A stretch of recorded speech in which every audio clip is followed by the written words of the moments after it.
ओम नमः शिवाय। नमस्कार मेरे प्रिय श्रोताओं, आप सभी का स्वागत है भक्ति मार्ग चैनल में। आज हम सुनेंगे पवित्र सोम प्रदोष की व्रत कथा। सोम प्रदोष भगवान शंकर और माता पार्वती को समर्पित होता है। यह व्रत हर महीने की त्रयोदशी तिथि को रखा जाता है और जब यह सोमवार के दिन पड़ता है तो इसे सोम प्रदोष कहा जाता है। मान्यता है कि जो भक्त श्रद्धा और भक्ति से इस व्रत को करते हैं और कथा सुनते हैं, उनके सभी कष्ट दूर होते हैं, पाप नष्ट होते हैं और जीवन में सुख समृद्धि आती है।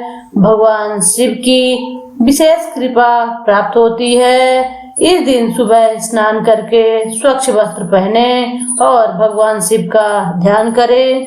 शाम के समय प्रदोष काल में शिवलिंग पर जल, दूध, बेलपत्र, धतूरा, फूल अर्पित करें। दीपक जलाकर भगवान शिव और माता पार्वती की पूजा करें और फिर श्रद्धा से सोम प्रदोष व्रत की कथा सुने या पढ़े।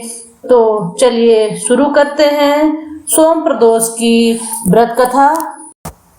सूत जी बोले, हे ऋषिवरो, अब मैं आपको सोम प्रदोष व्रत का महत्व का वर्णन करता हूँ। इस व्रत को करने से शिव पार्वती प्रसन्न होते हैं और उनकी कृपा प्राप्त होती है।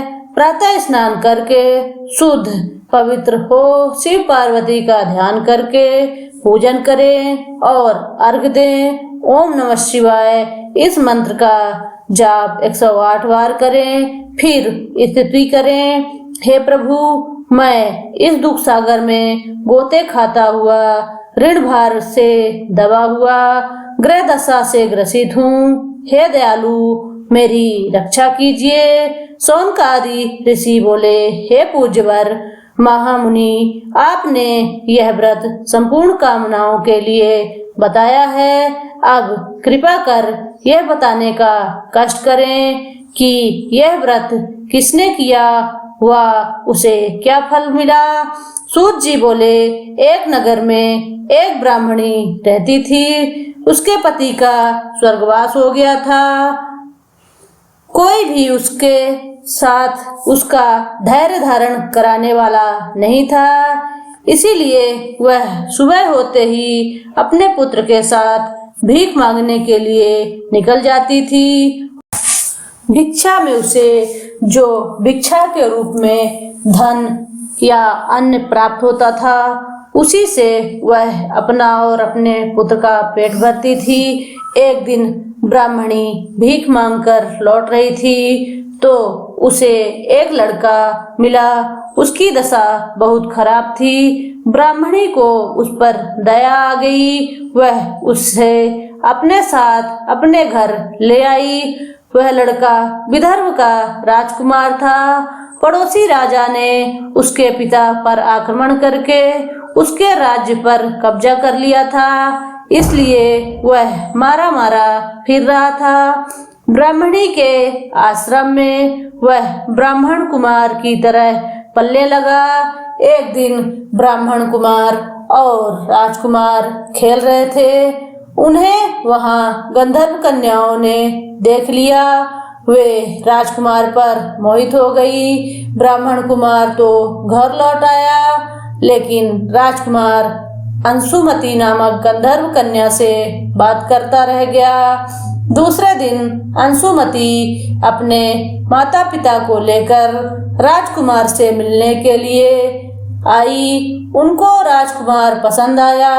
कुछ ही दिनों बाद अंशुमती के माता पिता को शंकर भगवान ने स्वप्न में आदेश दिया कि वे अपनी कन्या का विवाह राजकुमार से कर दें। फलतः उन्होंने अंशुमती का विवाह राजकुमार से कर दिया। ब्राह्मणी को ऋषियों ने आज्ञा दे रखी थी कि वह सदा प्रदोष का व्रत करती रहे। उसके व्रत के प्रभाव से और गंधर्व राज की सेनाओं से विदर्भ के शत्रुओं को मार भगाया और अपने पिता के राज्य को पुनः प्राप्त कर लिया और वह वहां पर आनंद पूर्वक रहने लगा। राजकुमार ने ब्राह्मण को अपना प्रधानमंत्री बनाया। राजकुमार और ब्राह्मण राजकुमार के दिन जैसे ब्राह्मणी के प्रदोष व्रत की कृपा से फिरे। शंकर भगवान वैसे ही अपने दूसरे भक्तों के दिन भी फेरते हैं। तभी से प्रदोष व्रत संसार में बड़ा महत्व हो गया। सौनक ऋषि सूत जी से बोले, दया करें, अब आप मंगल प्रदोष की व्रत कथा का वर्णन करें, आपकी अति कृपा होगी। धन्यवाद।